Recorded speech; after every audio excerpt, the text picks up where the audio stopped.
ফোনটা কই রাখলাম?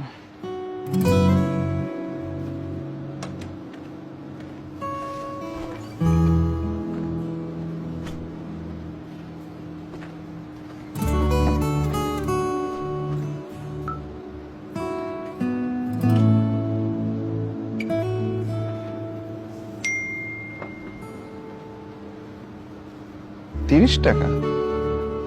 আমাদের ফতুল্লা ম্যাচের কথা মনে আছে? ওই যে খেলায় আমি 6 মারতে যে হাতে ব্যথা পেয়েছিলাম। ফেরত আসার সময় রিক্সা ভাড়াটা তুই দিসলি, সেই ঋণটা শোধ করলাম। তোর এটাও মনে আছে? ওদিন আমরা জয়েন্ট ম্যান অফ দ্য ম্যাচও হয়েছিলাম। যতবার একসাথে হইছি ভালো কিছু হইছে।